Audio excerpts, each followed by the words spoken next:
사노라면 때때로 무척이나 힘들고 답답할 때를 만납니다. 나 자신의 힘으로는 어찌할 수 없는 극한적인 한계에 부딪히기도 하고 인생의 큰 위기를 만나게 되면은 사람들은 뭔가 이거를 해결하기 위해서 극복하기 위해서 여러 가지 힘을 씁니다만 그 반응이 사뭇 다릅니다. 어떤 사람은 술로써 괴로운 마음을 달래고 여러분 그 고통을 갖다 잊어보려고 애쓰지만은 눈 뜨고 나면 현실은 그대로예요. 나아진 게 아무것도 없어요. 오히려 그런 일들이 자꾸만 반복이 되다 보면 오히려 육신의 건강마저도 잃어버리는 이런 어려움을 당하기도 합니다. 그런데 여러분 우리 그리스도인들은 이런 어려움을 만나도 극한 상황을 만나도 낙심하지 않을 수 있어요. 용기와 자신감을 잃지 않을 수 있어요. 왜 그렇습니까? 내게 부르짖으라 말씀하시는 하나님, 내게 와서 구하고 찾고 문을 두드리면 내가 응답해 주시겠다고 하는 하나님이 바로 우리 곁에 계시기 때문에 그렇습니다. 기도할 수 있고 기도에 기꺼이 응답해 주시는 하나님이 계시는데 우리가 뭘 그렇게 낙심할 필요가 있겠습니까? 우리가 열심히 하나님 앞에 부르짖어 기도하고 우리의 있는 모습 그대로를 가지고 안타깝게 내어놓고 간구할 때 우리 하나님은 크신 긍휼의 눈으로 우리를 바라보실 것이며 우리 기도에 친절하게 응답해 주실 줄로 믿습니다. 오늘 본문인 예레미야 33장에서는 하나님께서 예레미야 선지자에게 너는 내게 부르짖으라 라고 하시는 메시지를 전해주는 장면이 나옵니다. 기도와 관련해서 대단히 유명한 그런 구절이에요. 오늘 한 3가지 정도 주제를 살펴보겠는데요. 먼저 생각해 볼 제목은 언제 부르짖으라고 하셨는가 하는 겁니다.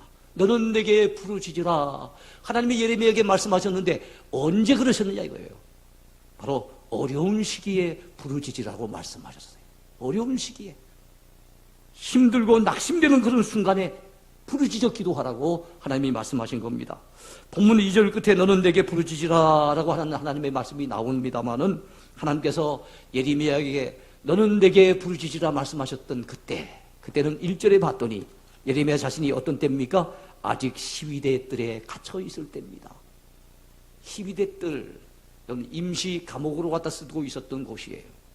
그 12대 뜰의 대적들에 의해서 지금 갇혀 있어요. 나라는 어려운데 지금 꼼짝달싹 못하고 갇혀있는 예레미야의 처지와 신세가 오죽 참 처량하겠습니까? 그렇게 개인적으로 큰 어려움에 빠져 있을 때 하나님께서 너는 내게 부르짖으라고 말씀하신 거예요.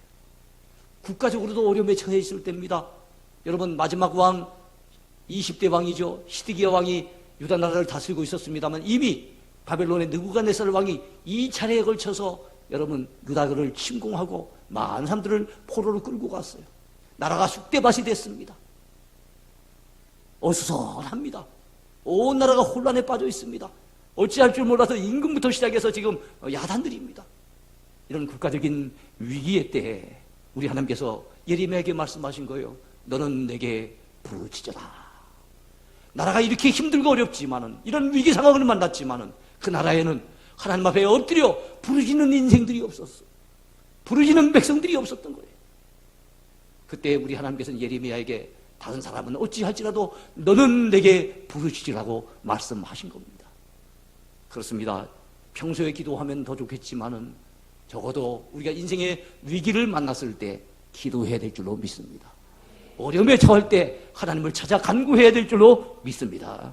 앞서간 많은 믿음의 사람들, 그들은 인생의 어려움을 만났을 때 기도로 그 문제를 해결했음을 성경은 증거하고 있어요. 다 소개할 수는 없습니다. 몇 가지만 소개할까요? 다윗은 사울왕의 낯을 피하여 도망을 다니면서 사망의 음침한 골짜기를 지나갈 때가 많았습니다. 생명의 위협을 당할 때가 참 많았어요. 근데도 그때마다 건짐을 받을 수 있었고 하나님이 친히 피난처가 되어주시고 방패가 되어주셔서 그 모든 어려운 위기를 겪어냅니다. 그가 기도했던 내용과 기도에 응답받았을 때 그 감격들이 여러분 시편이 많이 녹아져 있어요. 그 가운데 여러분 다윗은 이런 고백을 합니다. 우리의 영혼이 사냥꾼의 올무에서 벗어남같이 되었나니 올무가 끊어짐으로 우리가 벗어났도다. 사냥꾼의 올무에 걸린 것처럼 위태위태한 상황을 만났었는데 하나님이 도와주셔서 올무가 끊어져 버리더라는 거예요. 히스기야 왕은 아수르의 침공을 받았을 때 여러분 큰 위기를 만나서 큰 군대가 여러분 예루살렘을 에워싸고 있을 때 두려워 떨 수밖에 없는 상황이었어요. 그런 국가적인 어려움이 왔을 때 그는 엎드려 눈물로 기도합니다. 그가 또한 개인적인 위기를 만나지요. 질병으로 말미암아 이제는 죽게 되어졌을 때 역시 그는 또한 하나님 앞에 참으로 하염없이 눈물을 떨구면서 매달려 간구합니다. 그랬을 때 하나님께서 내가 내 기도를 들었고 내 눈물을 보았노라고 말씀하시면서 18만 5천의 군대를 물리치고 승리할 수 있도록 도와주셨습니다. 그리고 그의 생명을 15년 더 연장시켜 주셨습니다. 그렇습니다. 기도의 사람들은 저처럼 살아계신 하나님의 손길을 경험할 수가 있어요. 자, 우리도 인생의 위기를 만날 때가 있지요. 가정적으로 아주 힘든 고비를 넘겨야 할 때가 있습니다. 부부간에 갈등이 생길 때도 있고요. 자식이 속을 썩이거나 걱정을 끼쳐가지고 참 고민이 깊어질 때도 있습니다.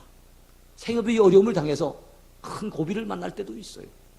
또 가족 중에 누군가가 육신의 질병으로 말미암아 한 사람이 아프면 온 가족들이 더불어 함께 아파해야 합니다. 그런 어려운 고비를 우리가 만날 때가 있지요. 이러한 환난의 날에 우리가 할 수 있는 일이 무엇입니까? 우리는 무엇을 해야 할까요? 기도해야 합니다. 어려울 때 기도하는 사람은 지혜로운 사람이에요. 어려울 때 하나님을 찾는 사람은 믿음의 사람입니다. 우리는 모두는 믿는다고 하면서도 어려움이 왔을 때 기도할 줄 모르고 순전히 인간적인 방법으로 해결해 보려고 사람을 만나고 인간적인 방법을 연구하고 이런 경우가 많잖아요. 정말 우리가 믿음의 사람이라고 한다면 힘들고 어려운 순간에 기도해야 될 줄로 믿습니다. 어떤 면에서는 어려움을 만난다는 것은 기도하기 좋은 기회를 만났다는 거예요. 믿으십니까? 기도하기 좋은 기회. 어려움이 나쁜 것만은 아니에요. 그래서 우리 성도에게 있어서는 오히려 고난이 유익될 때가 많이 있음을 믿으시기 바랍니다. 시편 50편 15절에 봤더니 환난 날에 나를 부르라 내가 너를 건지리니 내가 나를 영화롭게 하리로다. 그렇게 말씀했습니다. 다윗왕은 시편 32편 6절에서요. 이로 말미암아 모든 경건한 자는 주를 만날 기회를 얻어서 주께 기도할지라 진실로 홍수가 범람할지라도 그에게 미치지 못하리라. 이로 말미암아 이건 뭡니까? 어려움을 만났을 때 그것으로 말미암아 모든 경건한 자는 주를 만날 기회를 잡아서 주 앞에 기도하라는 거예요. 그러면 홍수가 범람해도 그 홍수가 그에게 감히 미치지 못하도록 하나님이 도와주신다는 겁니다. 이게 그냥 얘기가 아니에요. 무슨 책상 앞에 앉아가지고 학문적으로 연구해서 적어놓은 그런 보고서 내용이 아닙니다. 다윗이 삶 속에서 뼈저리게 느끼고 경험했던 그 간증에서 나오는 이야기잖아요. 두 번째입니다. 누가 부르짖으라고 하셨는가?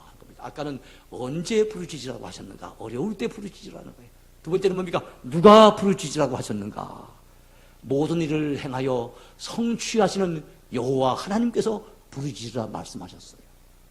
그 하나님이 어떤 분이라고요? 모든 일을 행하시는 여호와, 모든 일을 지어서 성취하시는 하나님, 그분이 예레미야를 향해서 너는 내게 부르짖으라 말씀하신 거예요. 그렇습니다. 우리 하나님은 인생 모든 일, 이 세상 모든 만사의 주관자가 되십니다.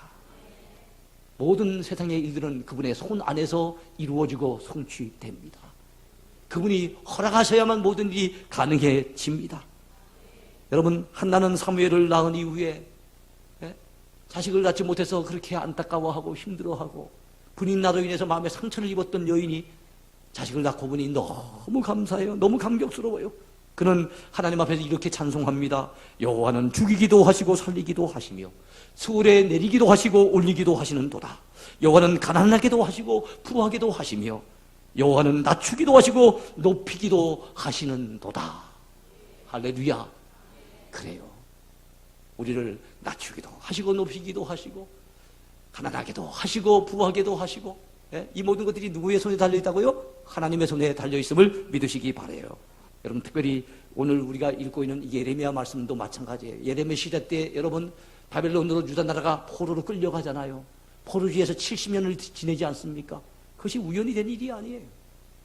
유다 백성들의 범죄와 타락이 너무 쌓여져가고 하나님이 도무지 묵과실 수 없는 상황이 되어지니까 그들을 정신 차리게 하시려고, 그들을 영적으로 회복시켜 주시려고, 회개하고 하나님 앞에 돌아오게 하시려고 여러분 하나님께서 배후에서 역사하신 일인 줄로 믿으시기 바라요. 그리고 70년 만에 돌아오잖아요.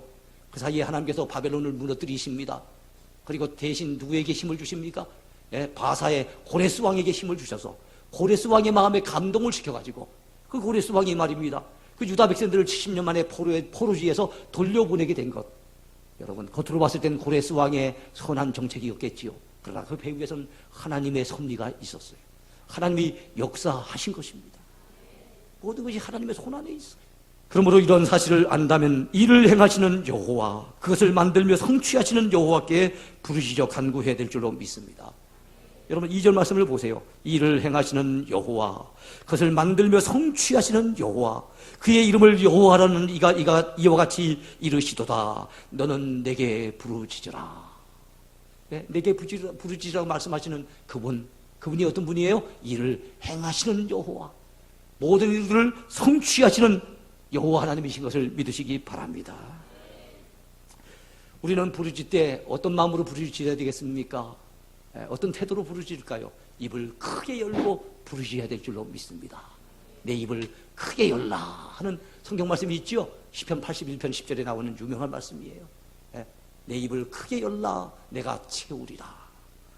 여러분, 제비가 새끼를 어떻게 키우는지 저는 어린 시절에 관심을 기울인 적이 있었어요. 얼마나 제비가 부지런한지요. 새끼에게 먹이를 갖다가 물어다 주는데요, 조금 있다가 보면 또 오고, 조금 있다 나갔다가는 또 오고 자주 옵니다. 근데 어느 책을 봤더니 기록에 이렇게 나왔어요. 하루 16시간 동안 어미가 무려 633회나 새끼에게 먹이를 물어다 준다고요. 근데 여러분, 시간을 계산해 봤더니 1분 30초마다 한 번씩 물어다 준다. 그건 이제 좀 자주 있을 경우가, 보통은 2, 3분에 한 번씩은 물어다 준답니다. 대단하지요? 그럼 어느 정도 기간 동안에 물어주는가? 새끼가 태어나서 3주 정도는 열심히 어미가 그걸 물어다 줘야만 새끼가 살 수 있다는 거예요. 그럼 3주 동안에 여러분 하루에 그 제비 부부가 벌레를 잡는 게 한 7,000번 정도를 벌레를 잡는다 합니다. 근데 3주 동안에 갖다 주면은 그럼 몇 번 잡아주느냐? 15만 마리. 벌레를 15만 마리나 갖다가 물어다 준다고요. 야, 우리 인간 부모만 참 사랑이 많고 자식 챙기나 했더니 이 참 미물도 참 자식 새끼는 챙길 줄 아는 것 같아요. 열심히 물어다 준다는 거예요. 그런데 제비가 6마리 새끼가 있다고 한다면 그 가운데 살아남는 것은 2마리밖에 없답니다. 4마리는 죽는데요, 평균적으로. 왜 그럴까요? 살아남는 건 어떤 게 살아남을까요? 여러분, 입을 크게 벌리는 새끼. 입을 크게 벌리면은 이 어미에게 자극을 준대요. 입을 크게 벌리는 그 새끼한테 먼저 주고 싶답니다. 입을 크게 벌리는 이 새끼가 그걸 열심히 받아먹고 결국엔 살아남고, 입을 크게 벌리지 아니하는 새끼는 결국엔 죽어간다는 거예요. 여러분, 우리 역시도 영적으로 누가 살아남습니까? 힘들고 어려울 때마다 입을 크게 열고 하나님 앞에 부르짖어 기도하는 사람, 영적으로 병들지 않습니다. 영적으로 망하지 않습니다. 영적으로 무너지지 않습니다. 근데 어려움이 와도 기도할 줄 모르는 사람, 도무지 기도가 삶 속에 적용되지 않는 사람, 삶에 실천되지 않는 사람, 아무리 힘들고 어려워도 인간적인 방법을 찾아도 하나님 앞에 무릎 꿇을 줄 모르는 사람, 그런 분들은 영적으로 믿음 지켜나기가 쉽지 않아요. 여러분이요, 입을 크게 여읍시다. 힘들고 어려울수록 하나님을 찾읍시다. 그분은 이를 행하시는 여호와, 모든 것들을 성취하시는 하나님의 것을 믿으시기 바랍니다. 마지막 3번째입니다. 왜 부르짖으라고 하셨는가? 자, 언제 부르짖으라고 하셨어요? 어려울 때, 인생에 어려울 때 부르짖으라 그랬어요. 누구한테 부르짖으라고요? 누가 부르짖으라 그랬습니까? 이를 행하시는 여호와, 그것을 지어 성취하시는 여호와 하나님께 부르짖으라 그랬어요. 이번에는 왜 부르짖으라고 하시는가 하는 겁니다. 크고 은밀한 일을 보여주시려고 부르짖으라고 하십니다. 우리가 깨닫지 못했던, 우리가 전혀 예상치 못했던 그거 은밀한 일을 하나님께서 예비하고 계신 거예요. 그렇다면 여러분, 예레미야에게 주시고 싶었던 크고 비밀한 일들은 뭘까요? 그것은 유다 나라의 회복과 장차 하나님께서 허락하실 유다 나라의 영광스러운 모습이었어요. 지금은 나라가 망할 지경에 있습니다. 지금은 바벨론 군대가 쳐들어와서 막 쑥대밭을 만들어가지고 완전히 나라가 막 혼란에 빠져 있습니다. 어수선한 상태입니다. 도무지 희망이 보이지 않습니다. 그야말로 어둠의 날입니다.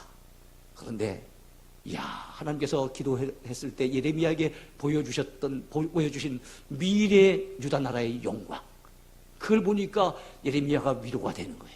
용기가 생기는 거예요. 그러니까 당장은 힘들고 어려워도 견딜 만한 힘이 생기는 거예요.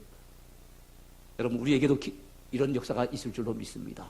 기도하면 하나님이 즉각적으로 응답해 주실 때도 있지만, 당장 응답해 주시지 않아도 기도하면요, 미래에 하나님이 주실 어떤 비전이 내게 그려지고 응답의 어떤 그림이 그려지기 때문에 우리 성도들은 힘을 낼 수가 있어요. 낙심하지 아니하고 일어설 수가 있습니다.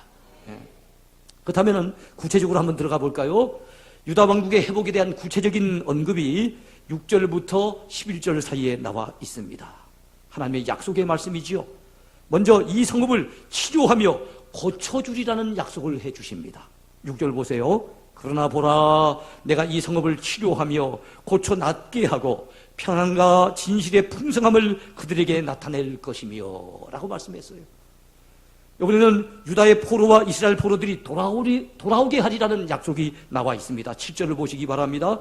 내가 유다의 포로와 이스라엘의 포로를 돌아오게 하여 그들을 처음과 같이 세울 것이며 라고 약속하십니다.